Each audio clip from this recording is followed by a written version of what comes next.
नमस्कार, हिंदी खबर देख रहे हैं आप। मैं हूं आपके साथ पंकज यादव। शुरुआत करते हैं खबरों की, जहां पर उत्तर प्रदेश में बीजेपी जल्द ही अपने नए अध्यक्ष का ऐलान करने जा रही है। पार्टी के मौजूद अध्यक्ष भूपेंद्र सिंह चौधरी का कार्यकाल इस साल के शुरुआत में खत्म हो गया था। आपको बता दें कि पिछले कुछ दिनों में पार्टी ने यहां पर मध्य प्रदेश, उत्तराखंड, तेलंगाना सहित कई राज्यों में नए प्रदेश अध्यक्षों का ऐलान किया है। और अब इनमें राजनीतिक लिहाज से यह बेहद अहम है कि उत्तर प्रदेश की अब बारी है।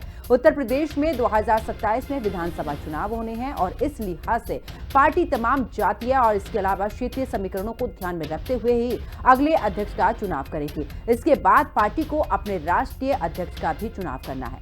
रिपोर्ट देखिए।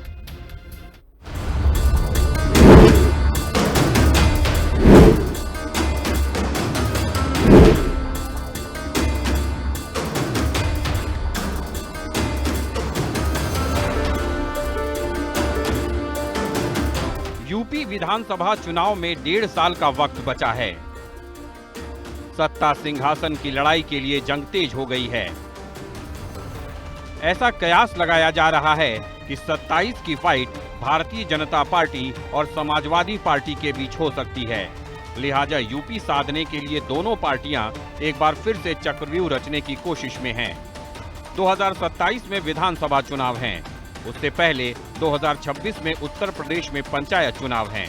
ऐसे में पार्टी जातिगत आंकड़ों के गुणा भाग में लग गई है।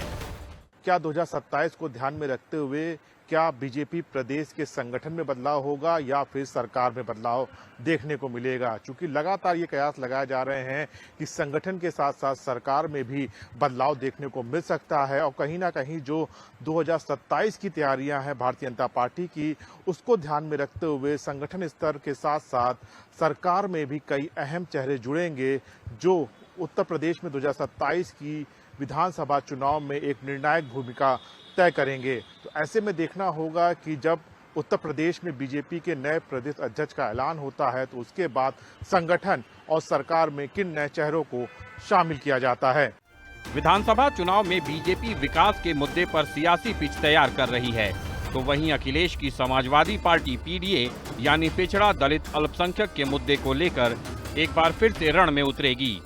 योगी की सेना पीडीए का तोड़ निकालने की कोशिश में जुट गई है, क्योंकि भाजपा को पता है कि अगर पीडीए का तोड़ नहीं निकला तो पार्टी को नुकसान हो सकता है। क्योंकि 2024 लोकसभा चुनाव में सपा पीडीए के दम पर यूपी में सबसे ज्यादा लोकसभा सीट पाने वाली पार्टी बनी थी। चुनावी समर में जाति का क्या महत्व है और इन नतीजों पर इसका क्या असर पड़ेगा, लेकिन उससे पहले भाजपा के लिए एक बड़ी चुनौती यूपी में भाजपा प्रदेश अध्यक्ष की कमान है। क्योंकि वर्तमान अध्यक्ष भूपेंद्र चौधरी का कार्यकाल खत्म हो गया है, लिहाजा नए प्रदेश अध्यक्ष के नाम पर मंथन का दौर जारी है। उत्तर प्रदेश बीजेपी के नए अध्यक्ष को चुनने की प्रक्रिया तेज हो गई है। पार्टी के कार्यकर्ता इस बात पर चर्चा कर रहे हैं कि अगला अध्यक्ष कौन होगा। लेकिन सबसे बड़ा सवाल ये है कि क्या अध्यक्ष की कुर्सी बीजेपी के राष्ट्रीय अध्यक्ष के चुनाव से पहले होगी या बाद में। इस मामले में यूपी बीजेपी के नेता अलग अलग राय रखते हैं। कुछ नेताओं का मानना है कि प्रदेश अध्यक्ष का चुनाव राष्ट्रीय अध्यक्ष के चुनाव से पहले हो सकता है। यूपी में भाजपा के अंदर एक गुट चाहता है कि चुनाव जल्दी हो, जबकि दूसरा गुट चाहता है कि राष्ट्रीय अध्यक्ष के चुनाव के बाद ही इस पर विचार किया जाए। अब देखना यह है कि पार्टी आलाकमान क्या फैसला लेता है। बीजेपी में हर स्तर पर चुनाव होते हैं।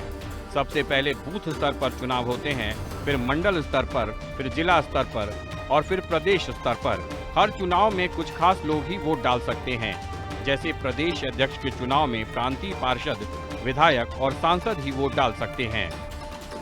अब सवाल ये नहीं है कि नया बीजेपी अध्यक्ष कौन होगा, सवाल ये है कि यूपी बीजेपी का नया अध्यक्ष कब नियुक्त किया जाएगा। दूसरा सवाल ये है कि क्या प्रदेश इकाई में केवल संगठनात्मक स्तर पर बदलाव होंगे या संगठन और सरकार दोनों में एक साथ बदलाव होंगे। यूपी में विधानसभा चुनाव 2027 में होंगे, इसलिए संगठन और सरकार में बदलाव इसी बात को ध्यान में रखकर किए जाएंगे। उत्तर प्रदेश में भारतीय जनता पार्टी का प्रदेश अध्यक्ष कौन होगा, भारतीय जनता पार्टी ने इसकी तैयारी पूरी कर ली है और भारतीय जनता पार्टी जानी भी जाती है कि वो ऐसे नाम की घोषणा कर सकती है जिसकी उम्मीद किसी को ना हो। ओबीसी समाज की बात करें तो ओबीसी के लोध समाज से जहां धर्मपाल सिंह और बीएल वर्मा का नाम सबसे आगे बताया जा रहा है, तो दलित समाज से को साधने की बात करें तो विद्यासागर सोनकर का भी नाम इस रेस में सबसे आगे है। वहीं साध्वी निरंजन ज्योति का नाम भी इस रेस में है और माना जा रहा है कि इनके नाम को लेकर चर्चा भारतीय जनता पार्टी के जो संगठन है उसमें हुई थी। लेकिन निश्चित तौर पर भारतीय जनता पार्टी का प्रदेश अध्यक्ष जो भी होगा वो निश्चित तौर पर संगठन के साथ साथ प्रदेश सरकार और 2027 में होने वाले विधानसभा और पंचायत चुनाव को ध्यान में रखकर किया जाएगा। वैसे राजनीति के जानकारों में चर्चा है कि अगर दिल्ली में किसी ब्राह्मण नेता को भाजपा अध्यक्ष बनाया गया तो यूपी में पिछड़े वर्ग से ही अध्यक्ष बनाया जाएगा। पिछड़े वर्ग में पशुधन मंत्री धर्मपाल सिंह, रेखा वर्मा, केंद्रीय राज्य मंत्री बीएल वर्मा, राज्यसभा सदस्य अमरपाल मौर्य, राज्यसभा सदस्य बाबूराम निषाद और पूर्व केंद्रीय मंत्री साध्वी निरंजन ज्योति दौड़ में शामिल हैं। कई राज्यों में भारतीय जनता पार्टी के प्रदेश अध्यक्ष का चयन बड़ी आसानी से हो गया बिना किसी विवाद के, लेकिन उत्तर प्रदेश का मामला देखें तो ये बेहद पेचीदा और उलझा हुआ है। पिछले साल हुए लोकसभा चुनाव में भारतीय जनता पार्टी का प्रदर्शन बेहद लचर रहा, निराशाजनक रहा। इसी के बाद से पार्टी रणनीतिकार फूंक फूंक कर कदम रख रहे हैं। पहले पार्टी में किसी ब्राह्मण चेहरे को मौका देने की बात आई थी, हरीश द्विवेदी का नाम सबसे ऊपर चल रहा था, लेकिन मुख्य विपक्षी दल समाजवादी पार्टी का जो पीडीए का फार्मूला है, पिछड़ा दलित अल्पसंख्यक वाला, इसकी वजह से तमाम समीकरण बदले हुए हैं। अब माना जा रहा है कि ओबीसी चेहरे को ही बीजेपी में मौका मिलेगा।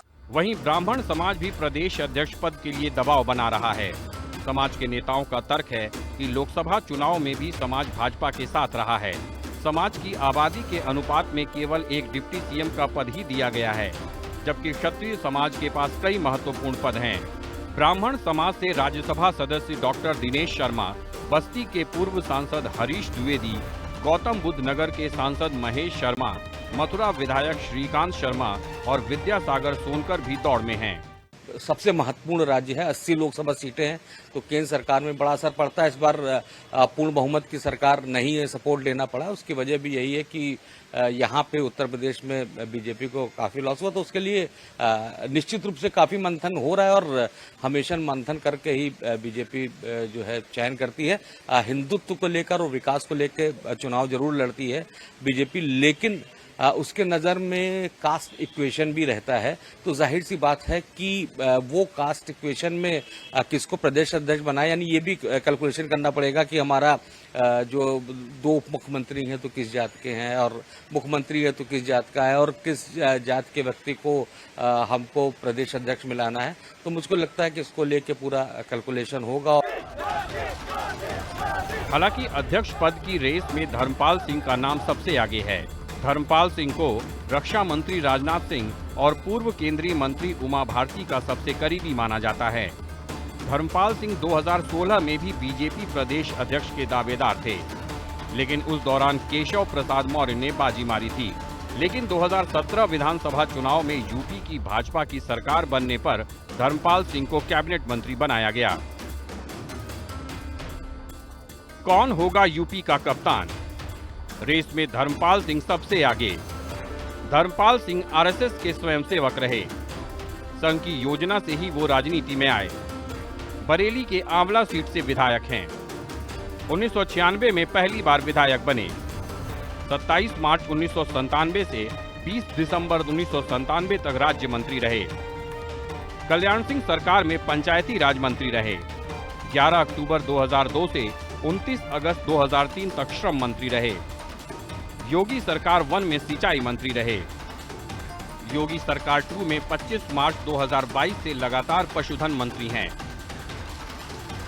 केंद्रीय राज्य मंत्री बीएल वर्मा भी प्रदेश अध्यक्ष की रेस में आगे चल रहे हैं। बीएल वर्मा केंद्रीय नेतृत्व और संघ के बेहद करीबी माने जाते हैं। 1980 में युवा मोर्चा के कार्यकर्ता बने। 1984 में भाजपा युवा मोर्चा के जिला महामंत्री, फिर प्रदेश मंत्री। 1987 में पूर्व मुख्यमंत्री स्वर्गीय कल्याण सिंह को राजनीतिक गुरु बनाया। 1989 में भाजपा पंचायती राज प्रकोष्ठ के जिलाध्यक्ष, बाद में प्रदेश स्तर पर चमके। 1999 में पूर्व मुख्यमंत्री कल्याण सिंह के साथ भाजपा से दूर हो गए। 2009 में कल्याण सिंह की राष्ट्रीय क्रांति पार्टी में प्रदेश अध्यक्ष का पदभार मिला। 2013 में कल्याण सिंह के साथ भाजपा में घर वापसी हुई। 2016 में भाजपा के ब्रिज क्षेत्र के अध्यक्ष फिर प्रदेश उपाध्यक्ष बने। 2018 में यूपी सिडको के अध्यक्ष का पदभार मिला। 2020 में भाजपा ने उत्तर प्रदेश से राज्यसभा में भेजा। नरेंद्र मोदी 2 सरकार में 8 जुलाई 21 को राज्य मंत्री बने। योगी सरकार के मंत्री स्वतंत्र देव सिंह भी रेस में हैं। राजनीतिक जानकार कयास लगा रहे हैं कि एक बार फिर से स्वतंत्र देव सिंह को कमान मिल सकती है। योगी सरकार 2 में जल शक्ति मंत्री हैं। कुर्मी समाज का बड़ा चेहरा हैं। योगी सरकार 1 में परिवहन राज्य मंत्री स्वतंत्र प्रभार रहे। 2022 में विधानसभा चुनाव स्वतंत्र देव की देखरेख में ही लड़ा गया। स्वतंत्र देव सिंह भारतीय जनता युवा मोर्चा के प्रदेश अध्यक्ष रहे हैं। भाजपा के प्रदेश महामंत्री और प्रदेश अध्यक्ष भी रहे हैं। हालांकि भाजपा का प्रदेश अध्यक्ष कौन होगा, इसका फैसला दिल्ली दरबार से होगा, लेकिन रेस की बात करें तो राज्यसभा सदस्य अमरपाल मौर्य भी हैं। अमरपाल मौर्य फिलहाल राज्यसभा में सदस्य हैं। वर्तमान समय में प्रदेश महामंत्री भी हैं। डिप्टी सीएम केशव प्रसाद मौर्य के बेहद करीबी हैं। सरकार, बीजेपी और आरएसएस के बीच समन्वयक की जिम्मेदारी निभा रहे हैं। वैसे तो भाजपा चौंकाने वाले फैसले लेती है। ओबीसी में लोध समाज से पशुधन मंत्री धर्मपाल सिंह और केंद्रीय मंत्री बीएल वर्मा का नाम प्रबल है। दलित वर्ग से विद्यासागर सोनकर का नाम भी बड़ा है, लेकिन दावे के साथ कहा नहीं जा सकता है कि किसे अध्यक्ष बनाया जाएगा। बीजेपी नेतृत्व जातीय संतुलन और तात्कालिक चुनौतियों के मद्देनजर निर्णय लेगा। वैसे साध्वी निरंजन ज्योति भी प्रदेशाध्यक्ष बन सकती हैं।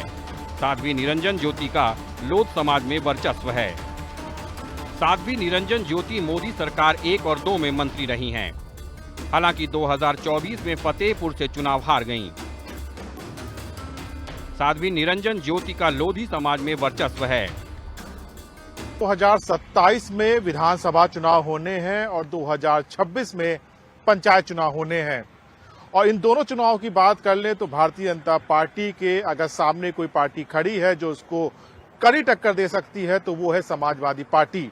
और लोकसभा चुनाव में जिस तरह से समाजवादी पार्टी का प्रदर्शन रहा है उसके बाद से समाजवादी पार्टी उत्साहित है। ऐसे में दोनों पार्टियां लगातार जातिगत समीकरण को ध्यान में रखते हुए अपनी रणनीति बना रही हैं। समाजवादी पार्टी जहां लगातार पीडीए को धार दे रही है तो दूसरी तरफ भारतीय जनता पार्टी भी तमाम जातियों को साधने की कोशिश में लगी हुई है और लगातार जातिगत समीकरण को ध्यान में रखते हुए अपनी रणनीति बना रही है। उत्तर प्रदेश में 2027 के विधानसभा चुनाव में बहुत बड़ा दंगल लड़ा जाना है। अखिलेश यादव पिछड़ा, दलित और अल्पसंख्यक पीडीए समीकरण के जरिए सियासी मैदान में ताल ठोक चुके हैं। लोकसभा चुनाव 2024 में नतीजे बीजेपी के लिए बेहद खराब रहे हैं और पार्टी 2019 के चुनाव में मिली 62 सीटों के मुकाबले सिर्फ 33 सीटों पर आकर सिमट गई थी। 2024 लोकसभा चुनाव के नतीजों के बाद से ही पार्टी बेहद सतर्क है और उत्तर प्रदेश जैसे बड़े राज्य के अध्यक्ष पद के चयन में वो किसी तरह की जल्दीबाजी नहीं करना चाहती है। इसीलिए पार्टी जातीय और क्षेत्रीय समीकरणों को पूरी तरह परख रही है।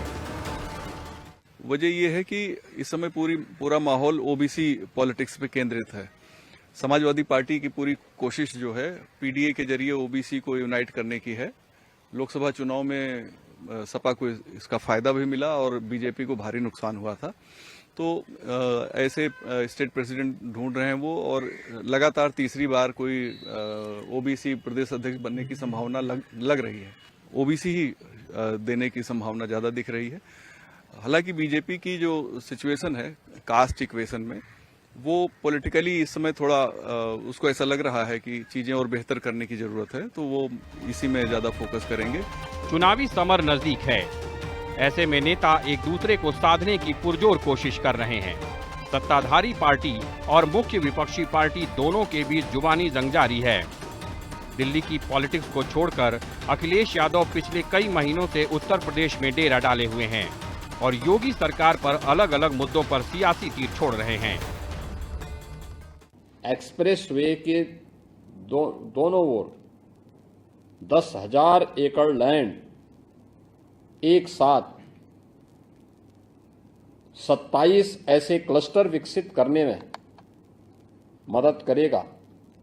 यह एक नए भारत के, उस नए उत्तर प्रदेश की तस्वीर है जिसने अपने को बीमारू राज्य से अब भारत के ग्रोथ इंजन के रूप में अपने आप को प्रस्तुत किया है और विकसित भारत की संकल्पना में अपनी भूमिका के निर्वहन करने के लिए अपने आप को तैयार कर रहा है। इतना महंगा कोई एक्सप्रेसवे नहीं बना होगा। जो उंगली दूसरों पे उठाते थे, अभी जो उद्घाटन हुआ है 90 किलोमीटर का लगभग, वो 7,000 करोड़ से ऊपर का बना है। क्या आप कल्पना कर सकते हो? और वो भी 4 लेन। हमारे मुख्यमंत्री जी को ये नहीं पता है कि 4 लेन सड़क होती है, 6 लेन एक्सप्रेसवे होता है। और जो सुविधाएं यहाँ दी गई थी, एक मेडिकल कॉलेज पीजीआई के बराबर, उसके एक्ट के तहत डॉक्टर्स का अपॉइंटमेंट या और जो कर्मचारी होते हैं उनका अपॉइंटमेंट, सुनने में आया है कि पुराने कर्मचारियों को हटा करके नए कर्मचारियों को शामिल कर रहे हैं। ये आउटसोर्स की व्यवस्था ये इसलिए लागू की है बीजेपी के अपने लोगों को खुश कर सके। अखिलेश यादव ने मोर्चा संभाला तो सीएम योगी भी मैदान पर उतरे हैं और अखिलेश यादव पर जमकर प्रहार कर रहे हैं। ये वही लोग हैं, आज भी ये लोग घूमते हैं, क्योंकि पहले तो नौकरी के नाम पे वसूली करते थे। आज जब वसूली का धंधा बंद हो गया, गुर्गों की दुकानों को बंद करा दिया गया, अब ये लोग जाति के नाम पर बांटने का काम कर रहे हैं। जगह जगह जाकर के जगह जगह जा रहे हैं। मैं तो बार बार इस बात को कहता हूं कि बटोगे तो कटोगे, एक रहोगे तो नेक रहोगे। आखिरकार जिनसे हाथ मिलाया हुआ था वो भारत देश में कि भारत देश छोड़ के चले गए, वो भी केवल वो ही नहीं, और भी वहां छिपे हुए लोग बैठे हैं जो जमीनों का काम कर रहे हैं। अपने गांव के आसपास कैसे जमीन हड़पी जाए, उसके लिए बैठ करके यहीं पर लखनऊ में हमारे आपके हॉल से ज्यादा 800 मीटर दूर यही कार्यक्रम चलता है कि जमीन को कैसे कब्जा किया जाए। 2027 चुनाव में योगी ब्रिगेड की कोशिश होगी कि हैट्रिक के साथ सत्ता में वापसी की जाए। इसके लिए पार्टी साम दाम दंड भेद अपनाने के लिए कोई कसर नहीं छोड़ेगी। तो वहीं अखिलेश यादव अपने पुराने फॉर्मूले के तहत सियासी मैदान पर उतरने की फिराक में हैं, क्योंकि हाल के दिनों में अखिलेश यादव ने जो मुद्दे उठाए हैं वो ज्यादातर पीडीए के ही हैं। क्योंकि 2024 चुनाव में अखिलेश का पीडीए फॉर्मूला हिट रहा है, तो अखिलेश यादव को उम्मीद है कि एक बार फिर से पीडीए फॉर्मूले के तहत सत्ता में वापसी की जा सकती है। सत्ता किसके हाथ में होगी, ये फैसला जनता जनार्दन को करना है, क्योंकि जनता की मुहर से सत्ता का सिंहासन तय होगा। दोनों पार्टियों में चुनौतियां कई हैं। ऊंट किस करवट बैठेगा, ये तो 27 चुनाव के नतीजे के बाद पता चलेगा। ब्यूरो रिपोर्ट, हिंदी खबर।